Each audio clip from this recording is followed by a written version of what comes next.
করা হয়েছে নিশ্চয়ই একটি যুগান্তকারী পদক্ষেপ। কারণ আপনারা জানেন যে অধিকাংশ কোথাও আগুন লাগলে আমরা দেখি যে বৈদ্যুতিক শর্ট সার্কিট আগুন লেগেছে।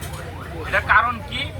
আপনার দোকানের, আপনার বাসায় এই বৈদ্যুতিক লাইন কিন্তু আপনি পরীক্ষা করেন না, আপনি যত্র এগুলো ফালায় রাখেন। আপনার দোকানপাট থেকে বাসা বাড়িতে এখন মাননীয় প্রধানমন্ত্রী শতভাগ বিদ্যুৎ কিন্তু দিয়েছেন, সেটা যদি আপনি রক্ষা না করেন, আপনি যদি নিয়মিত যদি এটা পরীক্ষা না করান, তাহলে দুর্ঘটনায় কিন্তু আপনার ঘটবে।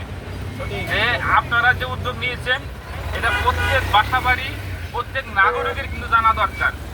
আমি মনে করি এটি একটি সুন্দর একটি পদক্ষেপ। আপনারা প্রত্যেক বাসা বাড়িতে এই লিফলেট পৌঁছায় দিবেন। আমি আপনাদের সাথে আছি। এই সতর্কতা আমাদেরকে অনেকের জীবনকে রক্ষা করবে।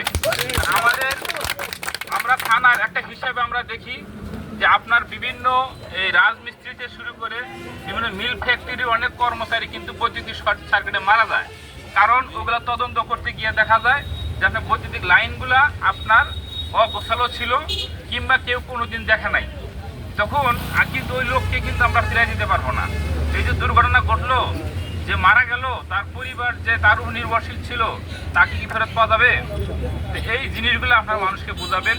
এটা আমাদেরও দায়িত্ব, প্রত্যেক নাগরিকের দায়িত্ব। আমি মনে করি আজকে যে আপনারা এই উদ্যোগটা নিয়েছেন আসলে প্রশংসনীয়।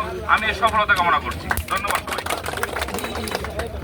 উদ্দীপনা পেলাম ঐতিহ্যবাহী ভালুকা মডেল থানার ওসি মহোদয় জনাব শাহ কামাল আকন্দ পিপিএম মহোদয়ের কাছ থেকে।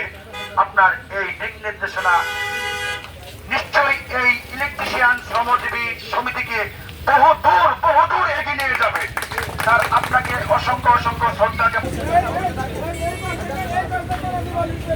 প্রচারণা, তৈরি আবহাওয়া, ঝড় বৃষ্টিতে আপনার বাসা যে সকল কারণে বৈদ্যুতিক দুর্ঘটনা ঘটে, নিম্নমানের বৈদ্যুতিক মালামাল ব্যবহার করা, অনভিজ্ঞ টেকনিশিয়ান দ্বারা কাজ করা, শর্ট সার্কিট জনিত কারণে আপনার সুইচ বোর্ড গরম হয়ে অগ্নিকাণ্ডের ঘটনা ঘটতে পারে।